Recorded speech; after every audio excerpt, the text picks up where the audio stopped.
RTL Soir. Marc-Olivier Fogiel jusqu'à 20h. 18h20. Premier invité d'RTL Soir, le président de la Chambre syndicale des bijoutiers et joailliers donc de la Côte d'Azur. Bonsoir Jean Harin. Bonsoir. Ce bijoutier de Nice qui a abattu un braqueur hier est toujours en garde à vue. Ce soir, dans quel état d'esprit sont les bijoutiers que vous représentez ? Les bijoutiers, ils ont un sentiment de ras-le-bol qui dure depuis très longtemps et là, on est arrivé au summum. Donc, c'est malheureux, on se réjouit pas de la mort de ce jeune homme, mais il faut voir ce qu'on a vécu depuis plusieurs années. Donc, on en a ras-le-bol et ce soir, nous allons faire un rassemblement d'ailleurs, place Masséna à 19h. Donc, à Nice, ce que vous dites, ce qu'on vit depuis plusieurs années, parce que vous avez l'impression que les choses s'aggravent d'année en année ? Et bien sûr, les choses s'aggravent d'année en année. L'année dernière, il y a eu sur toute la France plus de 400 agressions à main armée. Malheureusement, il y a des bijoutiers qui ont laissé leur peau. Mais là, cette fois-ci, la mort est de l'autre côté. On le déplore aussi. Mais ça va aller en s'accentuant parce qu'il se passe rien du tout. Il faut prendre des mesures d'urgence. Quel type de mesures d'urgence ? C'est-à-dire, malheureusement, il n'y a que l'uniforme qui fasse peur et malfaiteur. Nous avions demandé dans le passé à la police nationale de faire des patrouilles ciblées en fonction de nos commerces sensibles, chose qui a été faite pour la période des fêtes. Mais vu la situation actuelle, nous demandons que ça se fasse tout au long de l'année.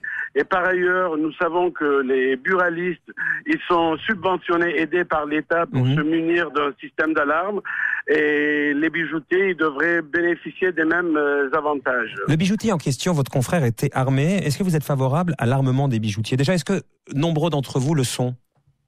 Non, ne le sont pas. Ce bijoutier, ce confrère était armé, comme pourrait l'être un avocat, un médecin. Donc, mais vous, est-ce que vous êtes pour Non, mais est-ce que vous êtes non, nous sommes contre le port d'armes parce que le malfaiteur qui a une arme, il a un temps d'avance sur nous. Nous, on ne pourra pas s'en servir. Donc, c'est pas le but. Sinon, ça va être une tuerie. Nous, on voudrait des mesures sérieuses. Vous, demain, vous allez vous faire flasher avec votre véhicule à 150 à l'heure. Vous recevez une amende. Et il faudrait que ces gens-là sachent qu'il y a des sanctions au bout, qu'ils ne soient pas dans le sentiment d'impunité. Alors, votre collègue invoque la légitime défense. Pourtant, on l'a expliqué. On va pas juger, mais la justice est là pour ça. Mais bon, les braqueurs étaient déjà partis. Il est sorti de sa boutique pour tirer.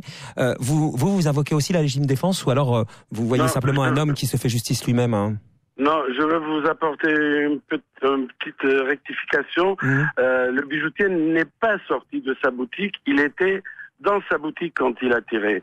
Et par ailleurs, pour nous, il est facile aujourd'hui, assis dans notre fauteuil, de réfléchir sur la légitime défense. Mais mettez-vous à la place de cet homme qui était face à deux individus cagoulés, masqués, mais qui était parti, Monsieur Harin, mais qui avait quitté le magasin. Non, mais en partant, le passager arrière, il était en train, ce qui m'a été rapporté, il était en train de braquer avec son fusil le bijoutier. Et donc, c'est vrai qu'il faut se mettre à la place de cet individu, de cet homme qui a été pris de panique ou de peur. Il a tiré. Donc, la justice va faire son travail. Pour terminer, en quelques secondes, avec la profession, vous envisagez des actions comme par exemple baisser les rideaux, comme ça s'est fait dans différentes communes? Oui, on va faire une assemblée générale extraordinaire très rapidement. Et en ce moment même, je suis en réunion avec les présidents d'autres syndicats de commerçants. Et on va faire une action pour baisser les rideaux, pour sensibiliser les pouvoirs publics.